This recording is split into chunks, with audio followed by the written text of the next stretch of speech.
Okay. This is Mouthwashing explained in chronological order, full analysis. It's by Risley.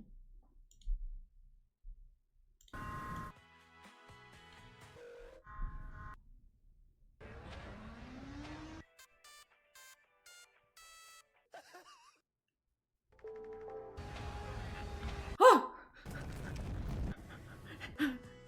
What the fuck?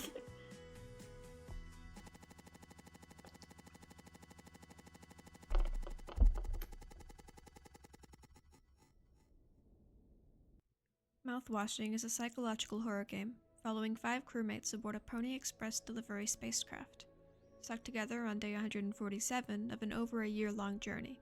Wait, hold While on. the game is presented, jumping back and forth through time over the I'll take a course of peek. 6 months. Let's run through the entire story in true chronological order. Your power went out. This Oh no. is Mouthwashing explained. The earliest moment in the game shows ship medic Anya completing a regularly scheduled psyche valve with Captain Curly. Curly reveals that he's had trouble sleeping recently, suggesting he's distracted by other thoughts. Anya says the last person she needs to evaluate is the co-pilot Jimmy, but she seems uncomfortable with the idea of interacting with him. She says he doesn't take the report seriously and previously reported developing a sexual interest in cartoon horses, such as the company's mascot Polly. To Anya's relief, Curly offers to do Jimmy's eval for her, given they are longtime associates and Curly had actually introduced Jimmy to the business. She then lets Curly know that ship engineer Swansea is looking for him, and makes a lighthearted joke about his angry note sounding like a fun time. On the way to the utility room, Curly briefly speaks with Jimmy, who reveals that the cheerful engineer intern, Daisuke, was a late addition to the ship, which explains why there's only 4 cryostasis pods inside the utility room, rather than the 5 needed to cover every crewmate. I totally missed These that. could be used to keep the crew asleep for up to 20 years in case of an emergency. Curly finds Daisuke stuck in a wad of foam, which the ship auto-dispenses during emergencies in order to prevent holes from opening into space. Daisuke accidentally triggered it trying to climb into and repair a collapsed ventilation shaft. Senior Engineer Swansea admonishes Daisuke, then requests Curly uses Captain Pasco to unlock an axe and cut him out. Wait, okay, this sounds crazy, but I didn't even think about the fact that the mascot and his weird cartoon thing with horses was aligned. I didn't even think about that. Like, it never even came up in my mind, the connection. But also, do you think maybe, like, I didn't even realize this, but when Jimmy is doing all of the psych, like, analysis stuff in the psych evaluations, he's never taking it seriously. Like, who's to blame for that then? Is it him? Or is it everyone else because they were like, hey, you need to do this, and he's like, like he's not in for it.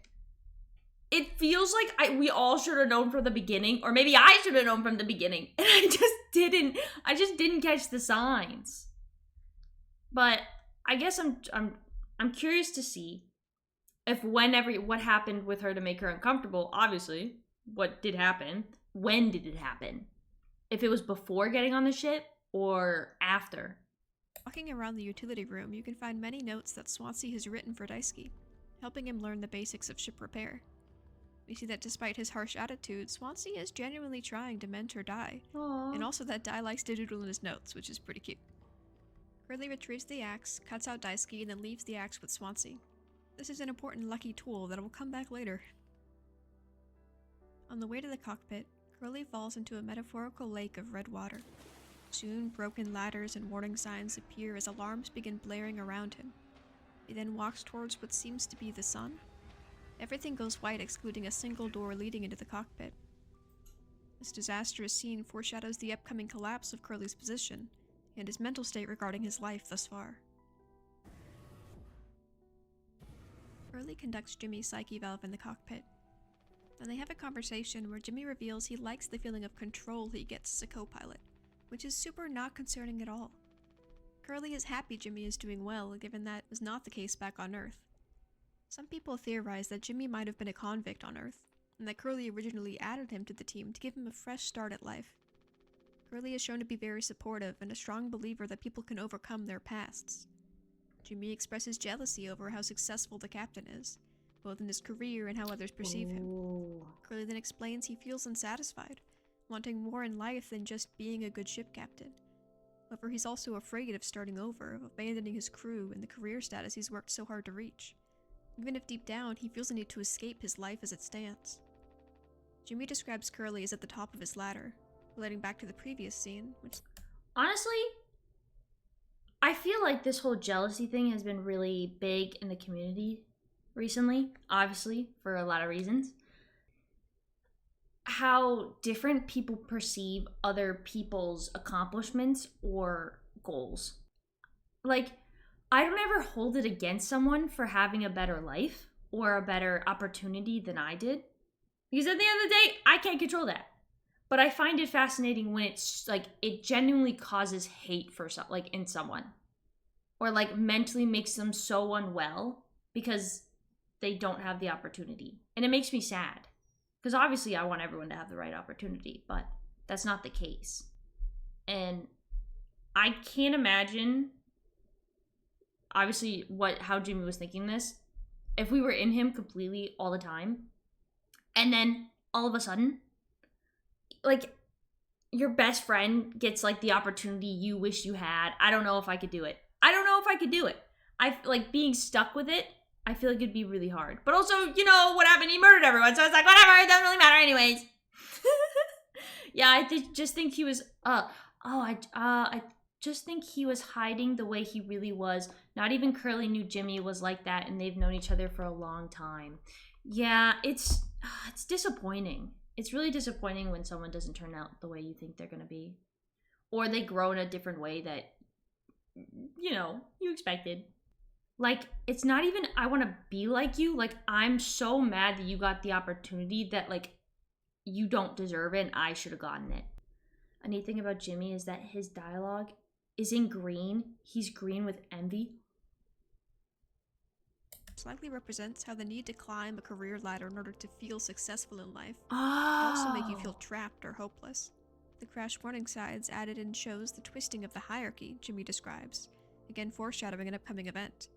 In this way, I feel like the Blood Lake could regard Curly's anxiety about his life, or both him and Jimmy's desire to mix up the current status quo. Jimmy wants to climb higher, to have more authority, and to feel as successful as he perceives Curly to be. And Curly wants to abandon the ladder altogether, realizing that happiness does not come innate with his status. Jimmy then leaves as Curly receives a letter from corporate, which is impossible to decipher during the game. We then cut to another out-of-reality scene, watching a TV inside the ship's storage area. Channels include an employee instruction video, showing the corporate process an average person may follow to be successful, having a job and a family. The next channel has a black hole destroying a mass in space, perhaps foreshadowing the upcoming destruction of the crew's current lives, or of some deep internal desire Curly may hold to see that destruction happen.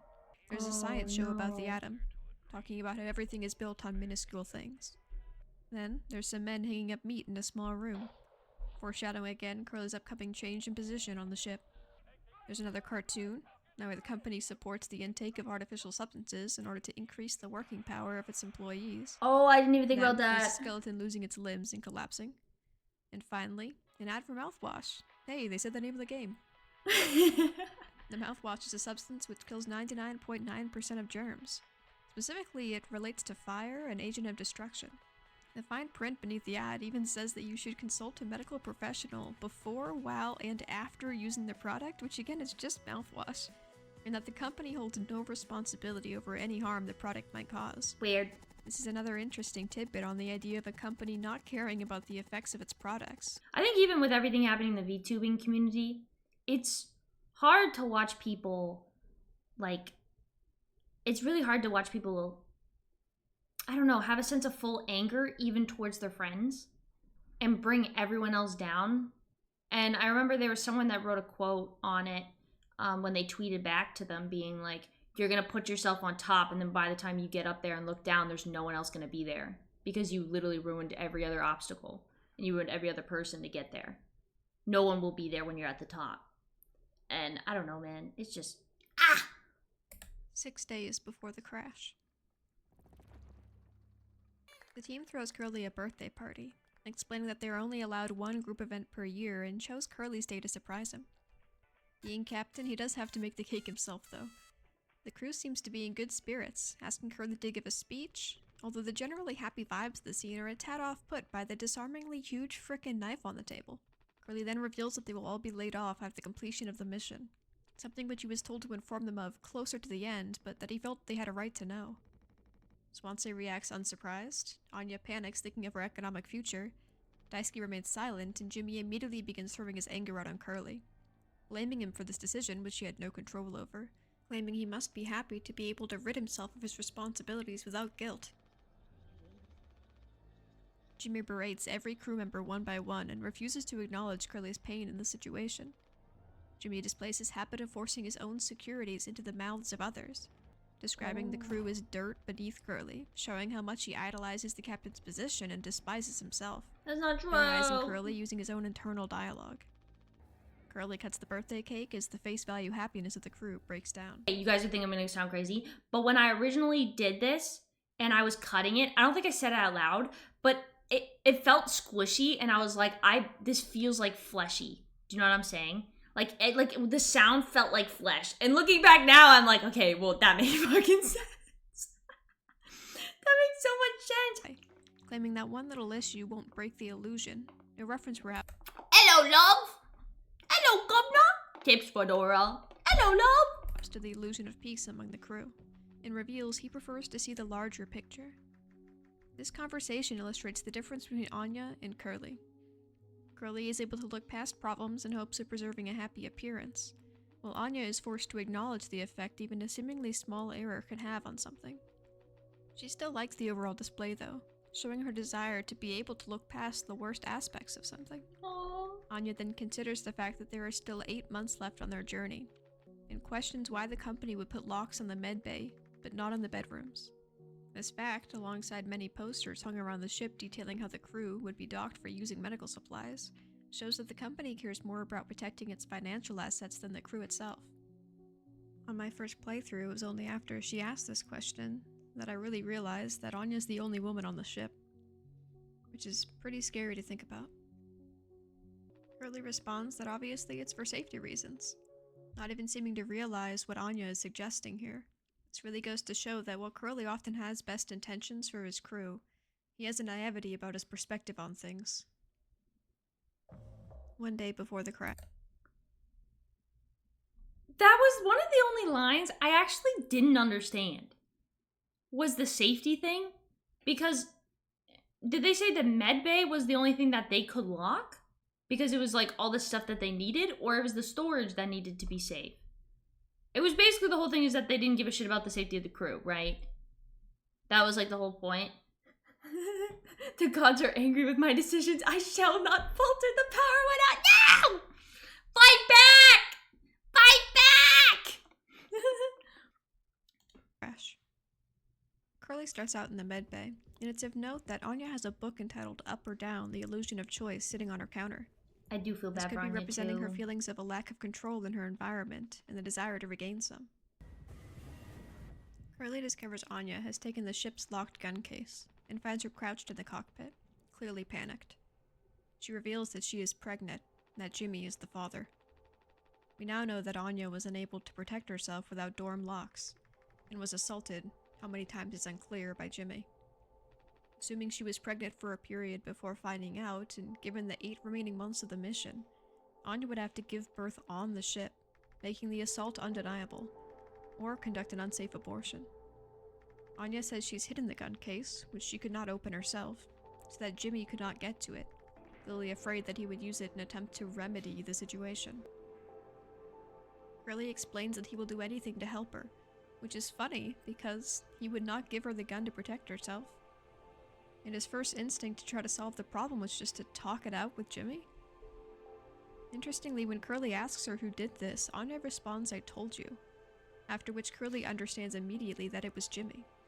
The implication being that Curly was aware, in some degree, of the uncomfortable situation between Anya and Jimmy, yet up until this point has emphasized keeping the peace over Anya's safety. Aww. In this way, he's taken away her voice, and kind of left her at the disposal of Jimmy. That's Curly awful. says that the entire crew, including Anya, is his responsibility. And yet he refuses to do what needs to be done. He refuses to help her protect herself. He refuses to stop believing that Jimmy can be better. I don't think I could even put myself in that position.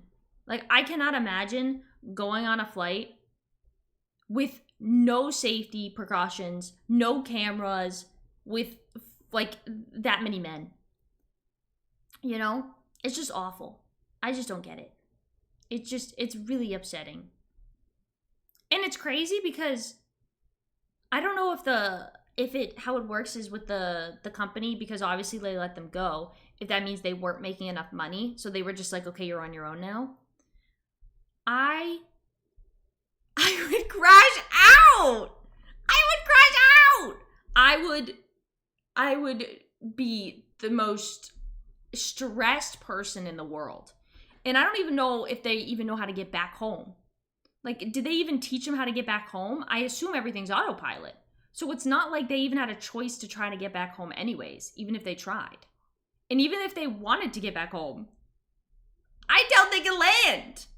It's just, And you don't even know anything about where they came from. Like, yeah, they came from Earth, but is it like modern Earth? Past Earth? I don't know. Well, most of the freighter crews aren't manned by humans anymore. Just robots. They're probably cutting corners just to compete. Oh, I've been on industrial ships before, which should probably be the equivalent of a cargo spaceship. And if you know where to look and are on some of the backwater routes, safety is literally a footnote. You would think, right? Having told Jimmy that she was pregnant and having received an unsettling response, is bent over the medbay bed, which seems to have a little drawer beneath it, but more on that later. She doesn't feel safe whatsoever with Jimmy on board, and Curly once again tries to take responsibility over the situation by just talking to Jimmy. I would fucking kill my friend if that happened. Curly insists he will fix everything to Jimmy, who understands that his life will be ruined when they land, as he will be charged for the assaults. Jimmy has a doomsday mindset at this point. Why would you desire to end everything? Why would you tell the man who is unsafe around other people that he's going to be like putting in his head that he's going to be charged is crazy. I would lie my fucking ass off. I would hate him and I would lie. I'd be like, they're not going to charge you. This is what we're going to do. We're going to do this, this, and this. You're going to get out of this. And so he doesn't do anything stupid again. Like, you gotta think he has some control here. Those people thrive off of being in control. The second you're like, you're gonna go to jail, idiot, they're gonna go off the rails! They're gonna lose it! Everything now by crashing the ship, so that they can still be simply tragic victims of a horrible accident and nothing has to come to light. He appeals to Curly by saying that he will also lose all of his status. It is just as guilty, having allowed the situation to get to this point. This conversation is so psychologically charged as Jimmy is continuing to push responsibility for something he's done onto others. Curly did fail as a captain by not truly acting on Anya's concerns, and his mindset of being able to push past any mistake prevented him from fully acknowledging the problems occurring on his ship. Jimmy is still entirely responsible for his actions, for assaulting Anya, for being unable to control his emotions, for forcing his beliefs onto others. In this case, both parties have played a part in the grand scheme, making Curly an interesting dynamic character. He's not a hero, he's not a villain. His actions have a very human complexity to them. He shows trying to do the right thing and accepting responsibility, but in a naive way that ignores the overall issues. Jimbo, on the other hand, is a flaming trash rat. At this point, Jambalaya suggests crashing the ship is the solution, tells Curly he'll fix everything, and then walks into the cockpit. Curly doesn't try to stop him? Are we meant to think that Curly didn't understand what he was about to do? Yeah. This moment is the most crazy to me, as it seems like the final moment of just letting it happen that Curly commits. His greatest moment of weakness was allowing Jimmy to get into his head the idea of dying a hero, of not having to think about his life's meaning anymore. He hesitates. He lets Jimmy enter the cockpit, and the introduction scene of the game plays out. Jimmy sets the ship to crash into an asteroid, disables autopilot, Oh my and dooms God. them all. Only after the warnings go off does Curly realize what he's just done, and runs into the cockpit, where his body takes the full hit of the collision.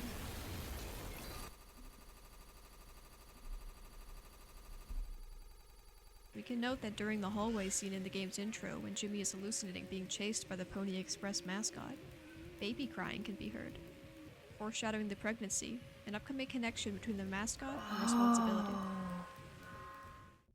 I don't understand the concept of going to a friend and going, "Hey, buddy, I just did this unspeakable act," and I go, "Oh, no, it's okay. We'll figure it out together, right, guys? Right, gang? Oh my God, we'll do it together. We'll be amazing. Oh my God, you'll get home and everything will be okay. Yeah, you'll go to prison, but like at least you'll live, motherfucker." Huh?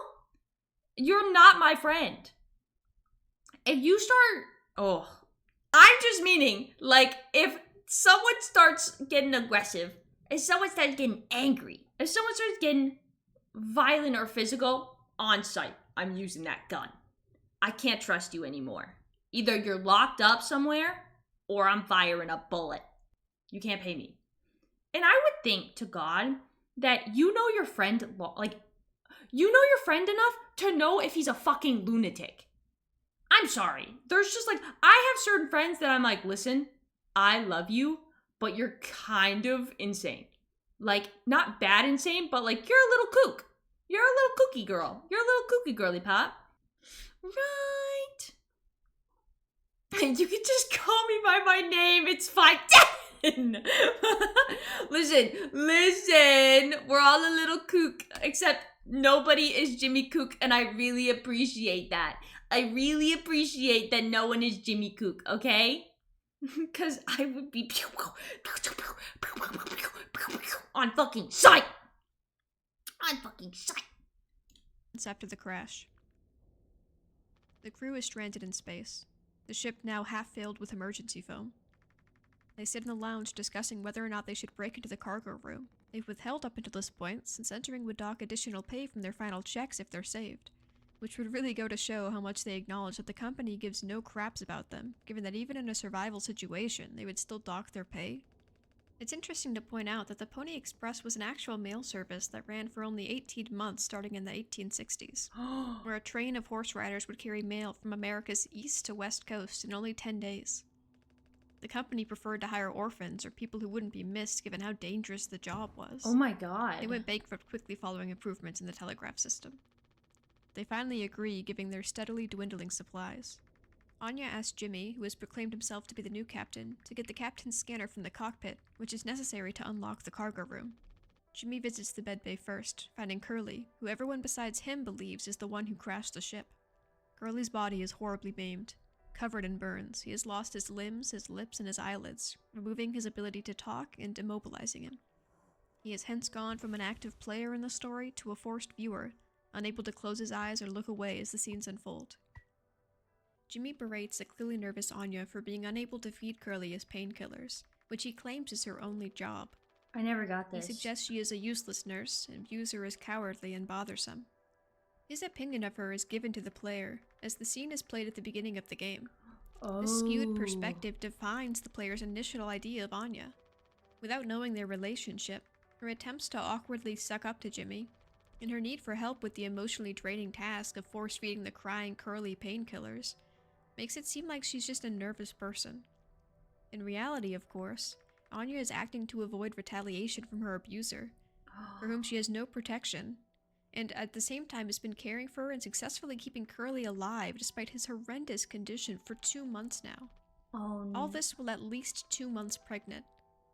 Both general nausea and a personal trauma with the act of forcing another person into an unwanted act, especially the act of forced insertion, such as feeding him the pills, easily explains her behavior.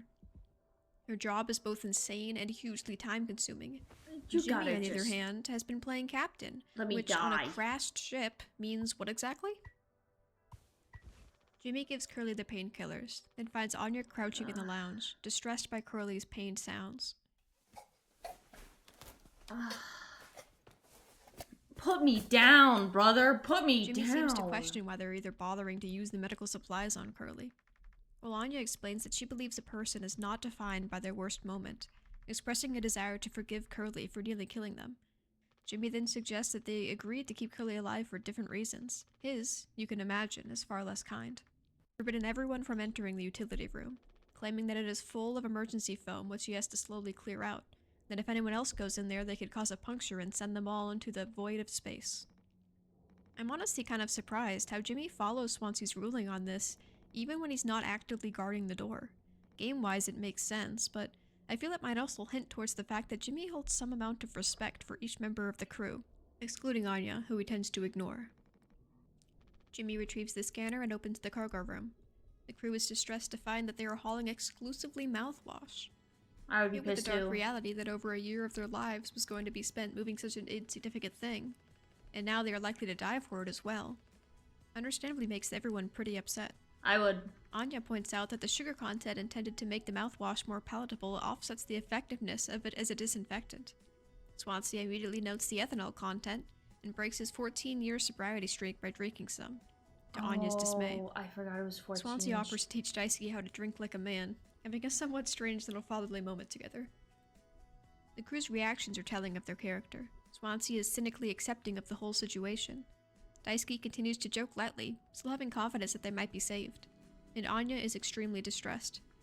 I do wonder if she is simply mourning the loss of hope the unopened cargo had given her, or if she's panicking over the addition of alcohol into her already perilous situation. 3 months post-crash. Jimmy wakes up in the lounge next to Daisuke, where the crew has become sleeping as the dorms have been blocked off by foam. You can hear Curly's pain sounds happening in the background. Oh, this was another... It's fun to note that Daisuke has a Game Boy and 2 weights near his bed, kind of showing his still somewhat childish interests.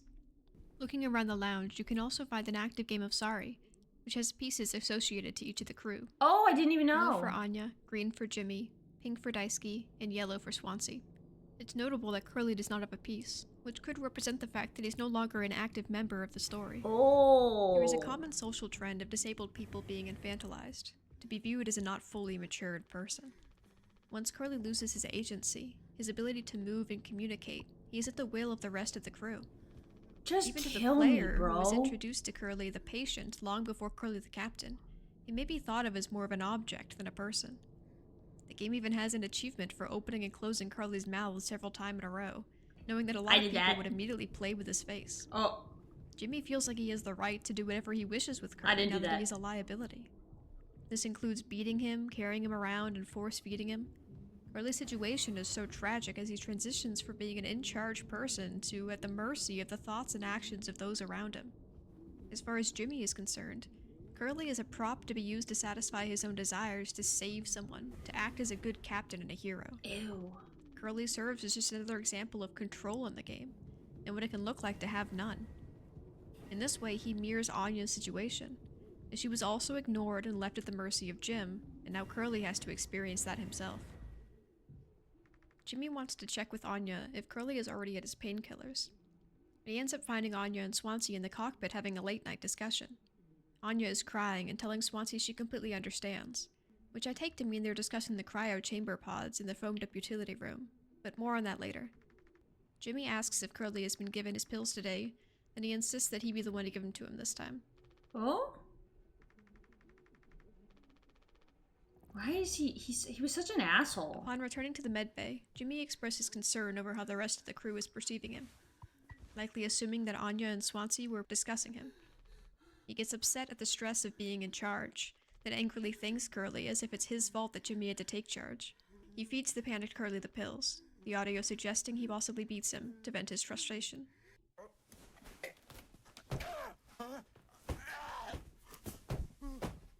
Oh no, I didn't think he was beating him. 4 months after the crash, I thought he was fighting back. Daisuke passed out in the hallway, having drunken some mouthwash. Daisuke explains that his mom found him this internship, and that he joined because thus far in his life, he feels like he hasn't succeeded in anything. With no goal in life, he hoped to prove something in completing the job, to make himself feel like less of a total screw-up. This reveals the sadness behind Daisuke's sunshine persona. While an upbeat voice thus far in the game, Daisuke never had a positive self-image. He cares strongly about what others think of him, which has resulted in him being easily influenced, even so far as to start drinking the mouthwash alongside Swansea. Daisuke is a relatable character, someone who's just trying to get positivity out of a horrible situation, which makes it all the more sad that at this point it seems like he's also accepted that they're going to die. He ends by saying that he hopes his mother doesn't blame herself.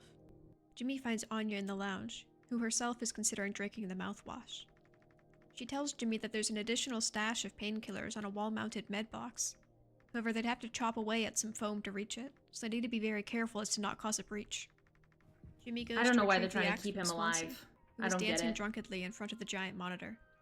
Swansea gives up the axe by swinging it into the monitor, causing a giant crack to form in the sunset display, this being another act of foreshadowing for a future event. Jimmy takes the axe and successfully reaches the med box. Anya comes Took over me and gives him 20 a big minutes to cheer figure for that it, out. almost as if it was his own plan. This is likely for two reasons. A, she knows that Jimmy feeling like he is contributing decreases the chances of him becoming angry, truly at himself, but of course he pushes his stress outwards onto others. And B, to warm him up to be requested to give Curly his pills again, something that is still a major emotional struggle for Anya, who at this point is at least 5 months pregnant, so you could assume gruesome tasks are getting only more difficult for her to stomach. Jimmy blows up on her, ignoring the fact that her nausea is entirely his fault, and claiming that unlike everyone else, he is actually trying to fix the situation. He lists through a sequence of tasks he's done, totaling a stunning of 5, completed over the course of 5 months, and all of which were actually Anya's ideas. The emphasis being, of course, that he has not done anything himself, yet claims he is taking full responsibility as the new captain of the ship. Bitch. Jimmy feeds Curly his pills, telling him he now realizes how hard it is to be in charge, and promises to save them both. No, dude, put him out of his 5 fucking months after the misery. crash. Daisuke wakes Jimmy frantic as Anya and Curly are trapped inside the med bay by a large door. Oh shit. Anya reveals to Jimmy that she has purposely sealed the door, telling Jimmy, "You were right, I Oh, should have done this all yeah. along." We can assume whatever she's about to do is what Jimmy told her to in response to learning she was pregnant. Anya wishes she could keep believing that a person's worst moments do not define them, a saying which I believe she was trying to embrace in order to make living alongside Jimmy all this time bearable. As what else could she do in this contained space but force herself to move past what happened? I relate him to an But in unhealthy the end, degree. she couldn't. Oh, bro, How could anyone? same. She laments that this is the best decision she has ever made, and that she is going to take care of it. Her character arc began as someone who has no control over their situation, who could only try to manage how she reacted to the horrors pushed upon her. But now, she's finally able to make a decision for herself. Jimmy convinces Daisuke that they must enter the utility room despite Swansea's guarding, in order to climb into the broken ventilation shaft and crawl into the med bay, opening the door from the inside. Daisuke is hesitant out of fear of messing up again, but gives in to save his crewmates. Jimmy pointedly says, "We can save Curly, yeah?" Interested in leaving out the saving Anya as well. Jimmy convinces Daisuke that they must He always drug wanted her Swansea with a dead. spiked cocktail in order to get past him. He assures him that he will wake up perfectly fine and likely won't remember anything. One could wonder if his confidence about this comes from having used this method previously. While you're in the lounge building the cocktail, if you check the sorry board, you can see that the blue pieces have been knocked over. An additional gamey note, Daisuke teleports behind the player constantly while he's making the cocktail, and this is to avoid having to animate locomotion, which requires a lot of tech support to get to look not slidey all over the floor. There's only one other case in the game in which someone is seen traveling, and it's kind of misty, just kind of fun to think about. This next scene is another out-of-reality scene between Jimmy and Curly. I wasn't exactly sure where it happened in the timeline, but the Sorry game is in a similar state, so I decided to talk on it here. Curly explains that life has ups. In the moment, I can't imagine how stressful, how they haven't eaten, how they're not sleeping, how they're in bad health probably. They're probably full of alcohol. Like, what they're thinking is not what they would think if at home in, like, Earth. But sometimes I sit there and it's just like, oh, it's just brutal. It's just brutal to hear it. Ups and downs, and that the good parts are only good as a result of the bad parts being bad. Therefore, we just have to learn to appreciate the little alright moments and keep moving forward. Jimmy leaves to find a knife to cut the cake, walking through the ruined and dark ship which has been filled with tall piles of mouthwash. He grabs the axe, which has been lodged into the pilot seat of the bloodied cockpit. The axe is interestingly stuck in the chair that Curly sat in during their evaluation earlier. The scene feels like Jimmy's mind trying to justify his action, using Curly's own words to specifically validate the horrible things he has and will do to him. At the same time, he is under extreme pressure knowing that Curly, the very ideal of what he wanted in life, is watching everything he does. Jimmy's perception of Curly is hence stuck, with a rage-inducing despising of how he is above Jimmy, fighting a respect for Curly's opinions and a guilt for what he's done. It's interesting how Jimmy actually seems to like Dasuki and Curly to some degree, respects Swansea enough to hear him out before shooting him, and he feels the death. I think he feels the death of him because he wasn't in control of his death, right? He wasn't in control. I think that was the only death he wasn't in control of, and he didn't do. He could give sympathy and victimize him because he didn't do it. That's crazy. I just think it's probably a control thing. That's why he felt oh my god, I feel so bad, he's dead. Motherfucker, you're the only one that didn't kill him. Utility room. Before drinking the cocktail, he tells Daisuke that he's an idiot, a failure of an engineer, and that every act of hard work he puts into the job will only result in him becoming uglier, older, and meaner. Swansea is obviously pushing his own insecurities onto Daisuke, likely insulting his naivety and good nature, while actually mourning his own lack of joy for life. At the same time, this suggests he is actually concerned that Daisuke may befall the same fate as him, and that while he's horrible at expressing himself, he wishes Dai could keep his spirit. Some people have suggested Swansea and Daisuke share some sort of a father-son bond, or that Swansea relates Daisuke to the dog photo he has on his desk. Daisuke doesn't respond to the insults, seeming to have a hard time verbalizing when faced with complex negative emotions, similar to his silence at the birthday party company closure news. The only time we see his sadness otherwise is when he's drunk on mouthwash. Swansea drinks the cocktail, then Dai and Jimmy enter the utility room over a passed-out Swansea. Interestingly, his room key has a dead goose keychain on it. Dead birds in general tend to represent failure and hopelessness, white ones in particular the loss of innocence. The goose itself may relate to the idiom, kill the goose that lays the golden egg, which describes killing or destroying something beneficial by demanding too much of it. All of these aspects may relate to Swansea's view on Daisuke as something pure he doesn't want to get ruined. Or it could foreshadow the death of Daisuke's willingness to help, and desire to please others as a result of somebody asking too much of him. Daisuke and Jimmy enter the utility room to discover that it had never been filled with foam at all. However, only one of the 4 cryo chambers is still functioning. Entering one would freeze a person for 20 years, significantly increasing their chances of being found and rescued. Despite Jimmy's claims that Swansea was clearly trying to hide the pod so that he could use it for himself after everyone else had died, Daisuke refuses to believe that Swansea would do that, instead applauding his work and clearing out the area.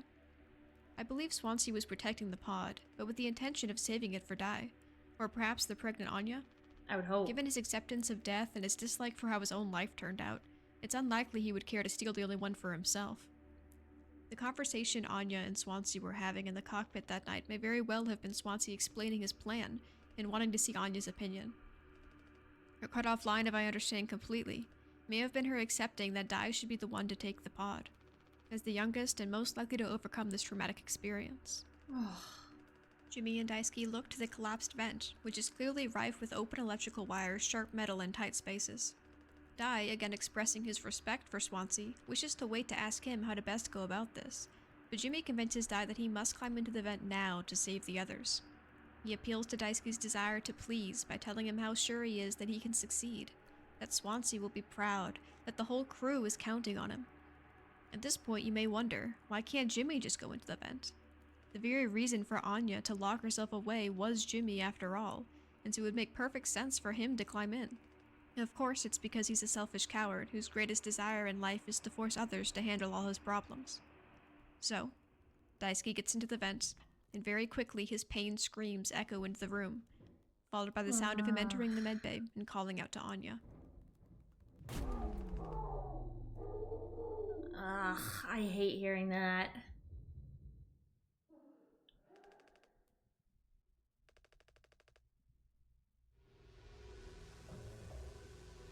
"8 hours until judgment. A bloody path and a lower-to-the-ground red handprint. We see that Daisuke dragged his now punctured body through the medbay to unlock the door. Jimmy and the awakened Swansea bring him out to the lounge. Daisuke repeatedly apologizes while bleeding out, terrified of either disappointing or bothering other people. Swansea requests the extra disinfectant from the wall med box.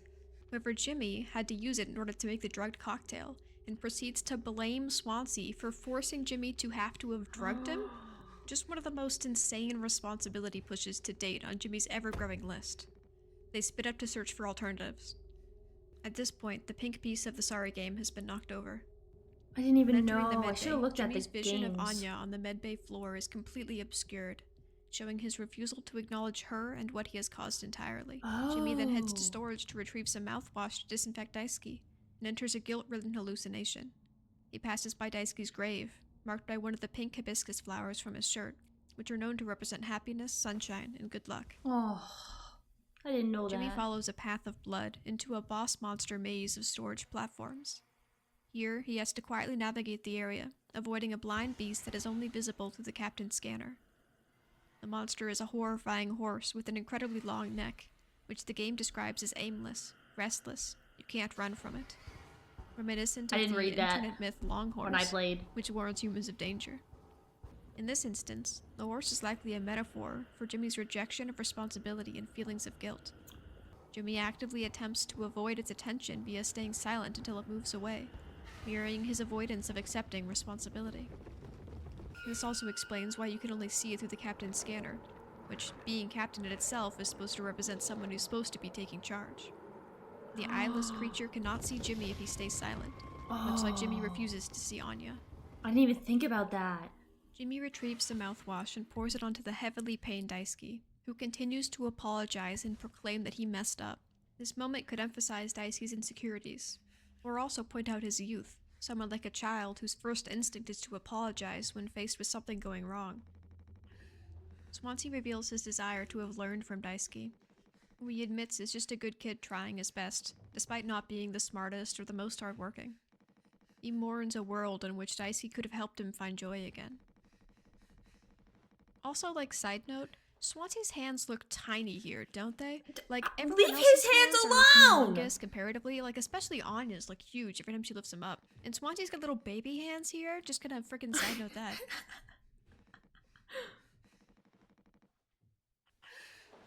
Ugh. Swansea then swings the axe down on Daisuke's head, Ugh. fulfilling the earlier foreshadowing of him destroying the sunrise on a large screen. That's awful. This is the game's only example of a mercy killing, and one of many examples of Jimmy yelling about how he was going to fix everything despite not having done anything, nor move to stop Swansea despite a hesitation in the swing. Jimmy reveals that he knows about Swansea's plan to hog the pod for himself, which he refuses to even consider was not in fact the plan, since he himself would have absolutely done that, and Jimmy can never pass up on an opportunity to push his own concepts onto others. He's projecting! Swansea reveals he knows about the sexual assaults. I've seen a lot of people online claim that if Swansea had known about the assaults, he would have put an end to Jimmy right away, which is clearly not the case. He did know. Again, showcasing the complexity of people. Swansea is not a secretly heroic father figure hiding behind an illusion of alcoholism. He's a messed up guy, who in the end still acts on his own desires. He didn't confront Jimmy. He didn't try to work alongside the crew for solutions over the last few months. He took out his frustration on how his own life went on Daisuke all the time, similar to how Jimmy does to Curly now. At the same I have a mentor who feels similar to Swansea in the way of very pessimistic, and he honestly, maybe this is weird, but when I was a kid, he was my mentor, and he still is, and I've grown so much by then, but he was a huge pessimistic person. He still is, and he doesn't understand social media. He's super smart, doesn't have any kids, and sometimes I see him in Swansea, and it's sometimes hard for me to get frustrated with Swansea, too, because of it. But obviously, different scenarios happen. Thank God. I truly believe he was saving that pod for Daisuke. Wait, only visible with the captain scanner, so only visible with something from Curly? Yeah. I didn't even think about that. I didn't even know that was the metaphor for it either, with the scanner. It makes a lot more sense, though.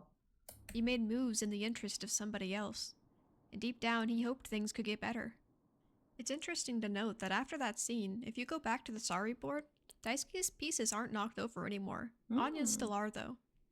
I'm not sure if this is just a game error on the developer's path, or perhaps a message that the following events aren't actually part of reality and this is still a skewed experience, but just interesting to point out.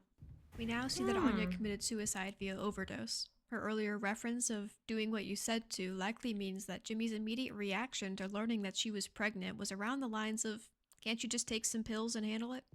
Either way, Anya got the final say in how she died, and once again, Jimmy's problem was handled by someone else's sacrifice. Interestingly, the gun drawer built into the bed is open besides Anya. You can remember that she was kneeling in front of it the day she told Jimmy about the pregnancy. Given she was the only one who knew where she hid it, she may have taken one last crack at opening it before turning to pills.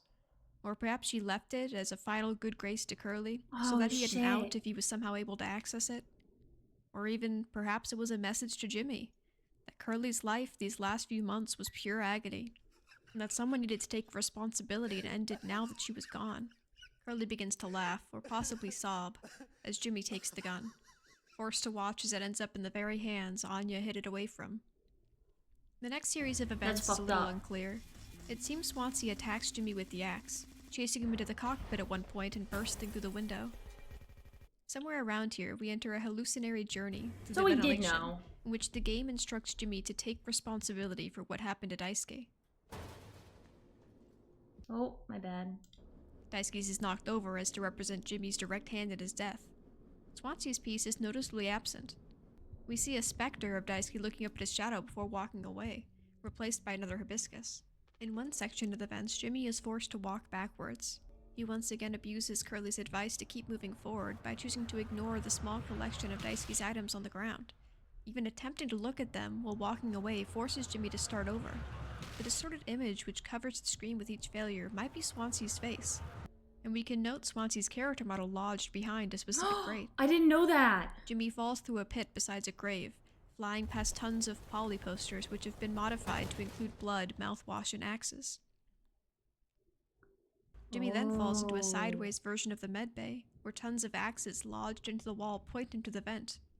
This could imply Swansea chased him into the vent in the last scene, forcing him to repeat the crawling travel he made Daisuke do. At one point, an axe flies through the vent wall, possibly representing the thing that Daisuke stabbed himself on, or Swansea taking a swing at the vent knowing that Jimmy was in there. Jimmy crawls until finally landing in the utility room, before a gun and a tied-up Swansea. Using the gun on Swansea triggers another out-of-reality scene, in which the two fight each other inside of a large crypt devoted to Daisuke. Oh, that hurt. That was so scary. Swansea 3 times in the head, we cut to Jimmy and him talking. This time Swansea is sat in a chair but does not appear to be tied down. Swansea explains that he was once a hopeless drunk clawing through life, until one day he foresaw his own death in an abandoned ditch and got sober. He got a wife, a job, and kids, and hoped to give them more than he had. He laments that even as he gained the good things in life, he never felt satisfied, never felt happy. In the end, he says the best days of his life were before all the grinding and the routine, when his life was dirty and rough and cruel, and the only problem he had was an empty bottle.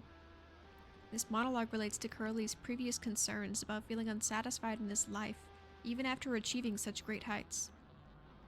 Mouthwashing comments a lot on what makes a person happy, on the good life society pushes to people where you get a job and have a family, on the cycle of giving so much of oneself to working in order to chase that ideal, and then how difficult it can be to accept when that ideal doesn't make you happy, when all that work pushing to get there didn't feel worth it, and the feelings of uncertainty that come when not knowing what to do next. What can you do? Daisuke died having barely gotten started in that cycle, and Swansea ends contemplating what might have been had he never started it. Swansea wishes he could have protected Daisuke. Jimmy tells him that he's going to save them all.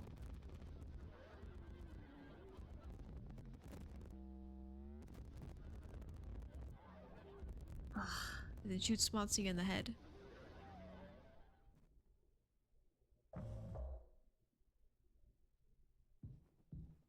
We seem to return to reality. Swansea is dead, tied to a chair in the utility room. I feel like they're all different. I don't know if they're all reflecting each other's personalities, but it feels like they are. Because Jimmy, I don't know if he would be labeled the opposite of Curly, but it feels like they're all opposites. And I feel like the only person that's like in the middle of all of it is just Anya. And I don't think any of them know what to do with Anya. But also, I don't really know because I feel like our perception with Anya was skewed the second we got in. Strangely, the foam does not appear to have broken 3 of the pods in this moment. This might be another example of the game showing us that Jimmy is an unreliable narrator. Oh. Now, Jimmy leaves the room, walking through a psychotic version of the ship's I halls, hate it. in which Curly's eyes are watching him from every angle. Jimmy enters a large area where the most iconic scene in the game takes place. Curly and Jimmy are the last two alive, Oh, and this Jimmy is is dead gross. set on keeping it that way. In a vile act of forced survival, Jimmy repeatedly shoves a chunk of Curly's leg into his own mouth. Despite Curly's best efforts to resist, Jimmy, again ignoring the prospect of using himself as a form of nutrients, forces Curly to survive by cannibalizing himself. All so that Jimmy can feel like the hero that kept him alive. So dumb. Jimmy then has a psychotic meltdown scene in which Curly offers to be the villain and take all the responsibility, allowing Jimmy to be the better man in the end.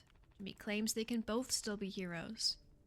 Curly, being the person Jimmy respected most on the ship, is the only one who which he feels willing to apologize. Not to Anya, who he assaulted, not to Daisuke, who he sent to his death, and not to Swansea, who he personally killed. Wrong person, He's bitch. stuck in a delusion that if he can save Curly, the only person he views as a true hero, and he can still redeem himself. And in thinking this, he refuses to acknowledge that Curly surely wishes to die. He selfishly keeps Curly moving so that he can pretend he fixed even a single aspect of his many grievous mistakes. I made a mistake. Bullshit. Whatever. Jimmy breaks down in tears.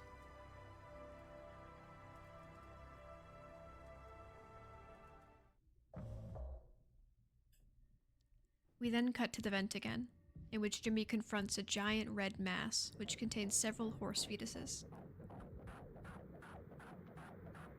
I didn't know what those were at This first, to be represents honest. Jimmy's original sin, and the one he had refused to acknowledge over the course of the entire story.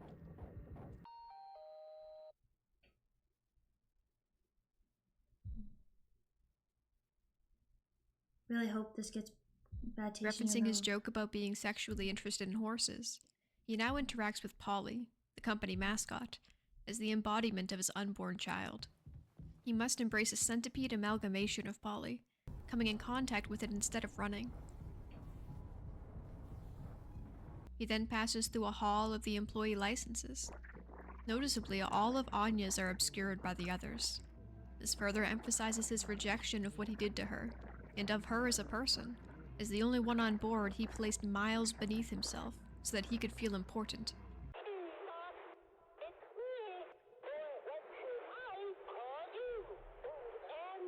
Polly, the baby incarnate, reveals Jimmy's feelings of being trapped and misunderstood as a result of the pregnancy. The idea of Anya informing the others made him feel like a victim, whose reputation was being damaged by, in his own words, one mistake. He doesn't deserve to be punished for that. He's being punished for the baby existing at all, he thinks. Through all these feelings of hopelessness, villainizing, stressful responsibility, Jimmy never once apologized to Anya. Instead, redirecting all of his guilty feelings toward Curly. Yeah. At this point, Scum. he likely feels that he has to, as his mind is rejecting the idea of dying a horrible failure. Even if a deep part of him is haunted by his actions, his ability to redeem himself, to come out on top of that mistake, died alongside Anya.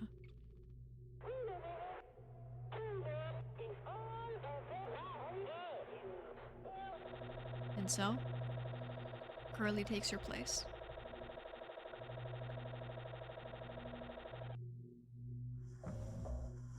Jimmy takes Curly from the med bay and brings him to the lounge, where his sorry piece is the last one standing. He places him on the table, the seats occupied by the crew's corpses. They cheer him as captain, happy and clearly valuing him as they had Curly. Jimmy cuts off Curly's leg and puts it on each person's plate. Yuck. Then addresses him. He speaks of Curly being wealthier than them all, but being so high up that he didn't need to struggle to get food. Saying that he would rather die than be on their level. He plays out a scene in which he heroically saves everyone by sacrificing the big bad Curly. but also mercifully Yup. forgives and wishes to save him as well. The ultimate hero's fantasy, in which the underdog Jimmy saves the day. Yup. Oh. Jimmy places Carly into the one functioning cryopod. Like, He what? feels satisfaction in thinking he has made it up to Curly, the one It's person okay, he truly Carly. looks up to, and the one person who was unable to tell him how absolutely insane he is, how much he's fucked up every aspect of the story. Yeah, you fucking did, There is loser. no happy ending, or grand comeuppance. Jimmy Gonna ends beat the your story ass. believing he has won forgiveness, that he has fixed the problem. Curly is serving as his mouthwash, a superficial remedy he used to cover up everything he doesn't want to accept about himself. Oh. He turns on the cryopod and walks off screen.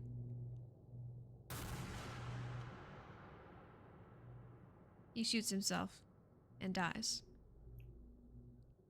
Curly is slowly frozen, made to wait the next 20 years to possibly be forced again into the living hell that is his existence. In the end, the mouthwash represents the company's priorities of profit over people. Even that 0.1% of germs or a single pixel can corrupt an entire image should it continue to spiral. Even one mistake can become the entirety of a person. That's crazy. Mouthwashing is such an interesting game because none of its characters are perfect. Its jumbled method of presenting scenes makes the viewer question their initial assumption about what's going on. It's not often we get to play the villain.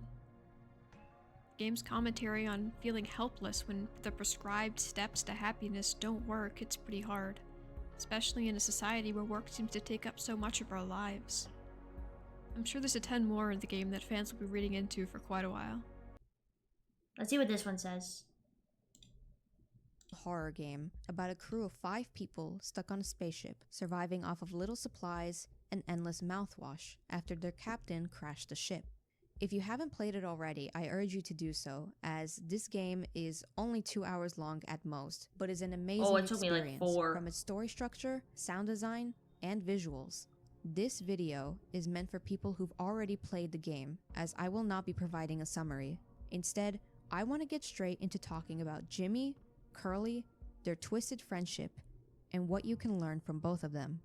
Jimmy and Curly are by far the most interesting characters to me. Jimmy's state of mind deteriorating throughout the game is really fun to see and dissect, but Curly left me with a couple questions until the end of the game. Did he know about the assault beforehand? Why didn't he punish Jimmy? I was thinking Or at about the that. very least stop him from going into the cockpit? And what was the point of all this? Going to the fandom for answers, I've seen many different takes on Curly. Some that completely villainize him, while others seem to understand but also misinterpret a few things from the limited dialogue. So, with even more confusion than before, I decided to replay the game and pick it apart as best as I could. And I think the best place to start looking for answers would be this scene, where Anya reveals her pregnancy to Curly. A lot of people think that Curly knew That was, about the like, assault halfway through the before game, Anya right? revealed her pregnancy for multiple reasons. One of them being because Curly says, "This doesn't have to be on our performance log." But I think people misremembered this moment when using that as evidence, because this is specifically when Curly thinks Anya took the gun to hurt herself for being laid off. He knows that this is Anya's last job, that she doesn't have any savings, and Pony Express docks payment for poor team synergy. He's saying, "Hey, I'm not going to report you for this, let's just talk it out." The next reason is because of the line, "I told you." I think a lot of people, including myself, took this way too literally and assumed that Anya explicitly told Curly beforehand in a scene that we didn't see. But I realized later that's not what that line was referring to. It was referring to the dead pixel conversation they had. Anya pointing out the dead pixel and asking about why the sleeping quarters didn't have locks was her way of subtly telling him, but Curly, being the type of person who always looks at the bigger picture, didn't see the dead pixel. When Anya asked about the locks, he remembers that the cockpit has a lock for safety, and therefore thinks that's probably why the medical room has one too. Yeah. It's not like anyone would hurt each other. They've all known each other for years at this point, minus Daisuke, but he's a nice guy. If you're still not convinced that this is what she meant, let me ask you this. If Anya directly told Curly that Jimmy assaulted her beforehand, and Curly didn't do anything about it, then why even bother trying to subtly tell him again afterwards? It logically doesn't make sense. Yeah. Plus, I imagine going up to your captain/friend and saying, hey, by the way, your best friend of years is an asshole. What? Isn't really an easy thing What to was do, that? which is a huge understatement. What the So back on track. When Anya reveals she's pregnant, Oh my Curly god, says, okay. who would you?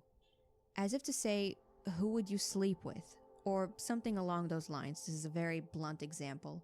Meaning at this point, Curly thinks Anya consensually slept with someone.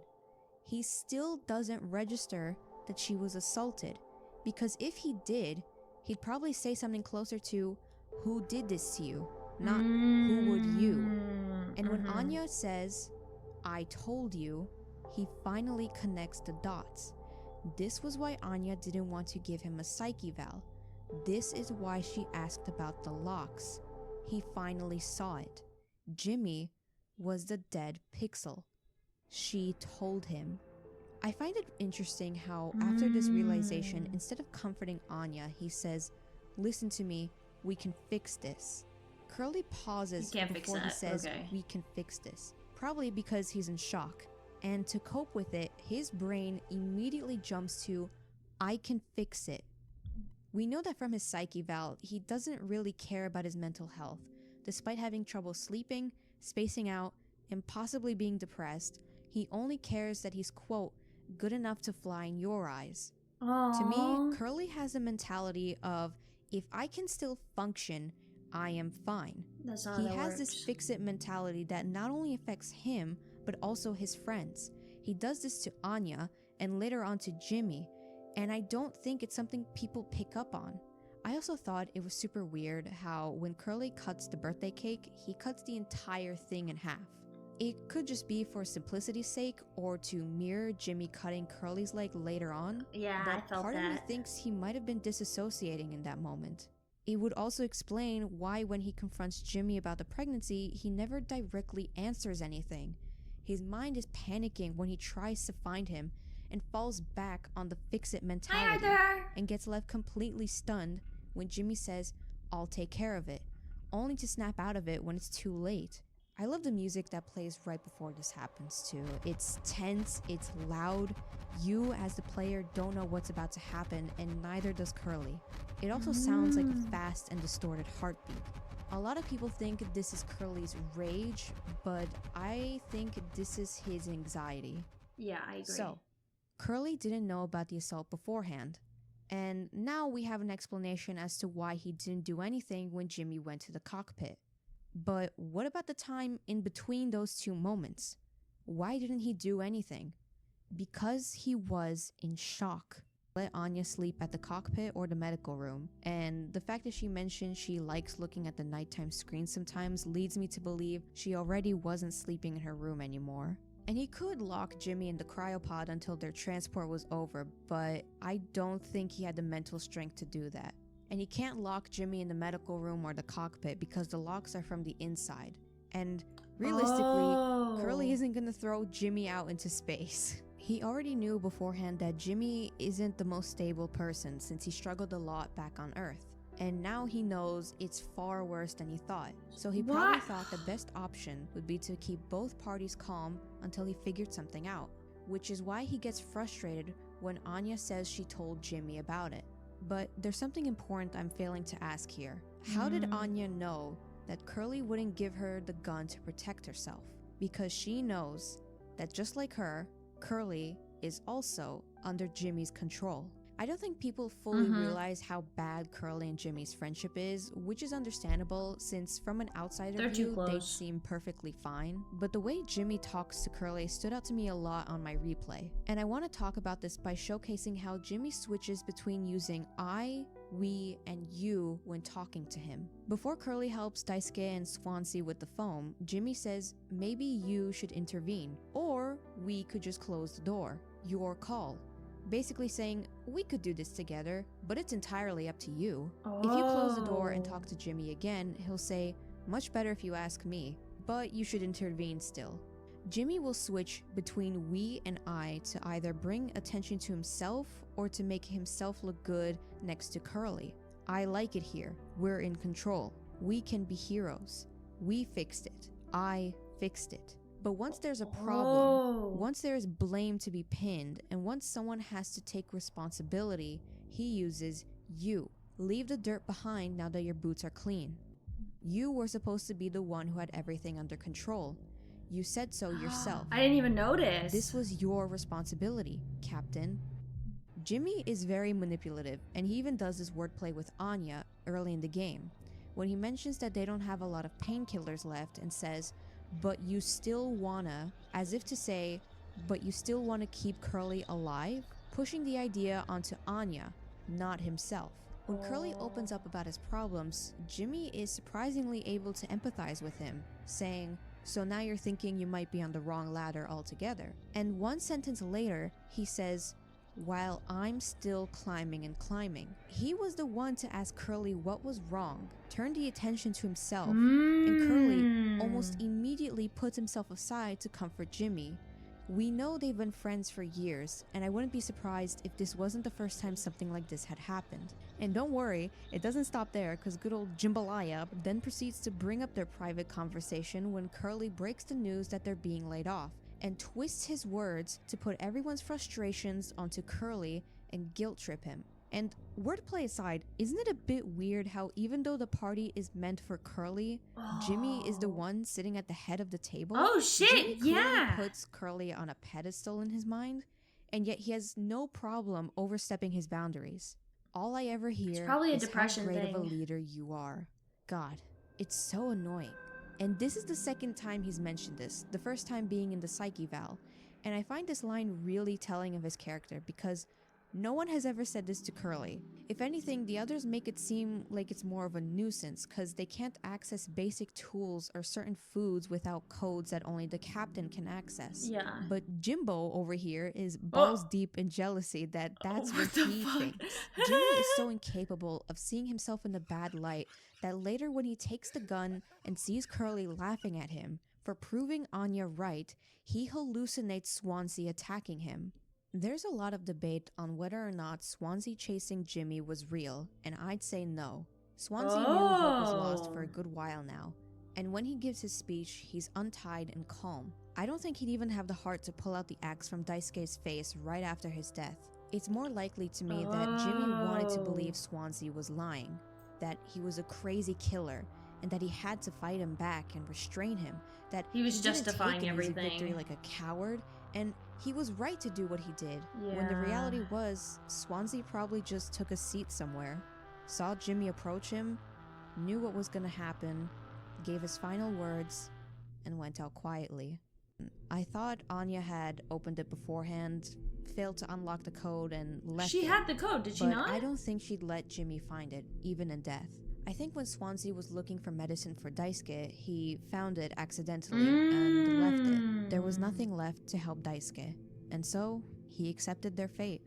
Jimmy, Curly, and their friendship are really fun to think about for me, especially when almost all of Jimmy's guilt sequences involve him going back in some way, while Curly doesn't have the option to go back in his guilt sequence. He's It's stuck always in an forward. endless bloodbath. No matter where he turns to run, he's always moving forward. Yeah. The warning signs and ladders are always right in front of him, the scorching sun rising ahead of him And he's as he still can't going look forward. away, symbolizing the crash.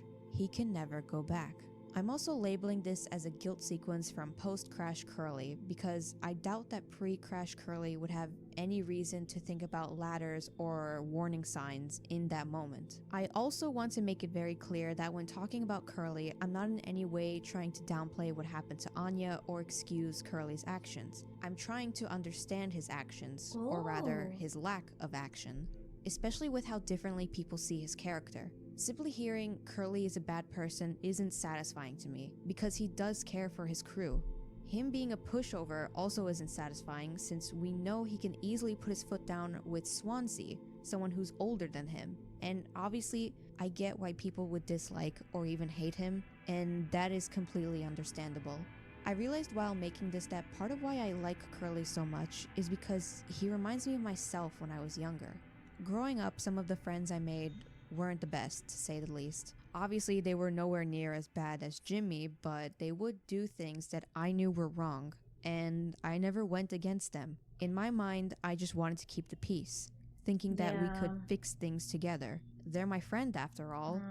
Surely they're not a bad person, they just make mistakes sometimes, right? Looking back, I'm still a bit ashamed at my naivety, but I was a child. Curly, on the other hand, is not. He failed as a captain and as a friend to protect the others. Failed everyone, and as a person, unfortunately. he failed to protect himself. So, everyone's dead. What was the point of it all? I think Curly and Jimmy, surprisingly, leave the audience with their own respective lesson. Curly teaches us that always trying to see the best in bad people will hurt not only you, but anyone around you. You can't be everyone's friend.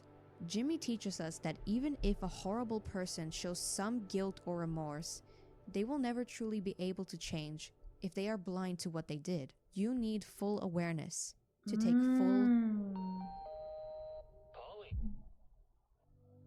This game leaves you with so much dread, and I love it so much. I agree. 2 hours of gameplay, I and was so weeks after stressed. playing, it's still in the back of my mind. I love the visuals, how the story constantly jumps to different time periods, and the sound design is genuinely amazing. I'm really excited to see what the developers make next. But that's about all I wanted to say.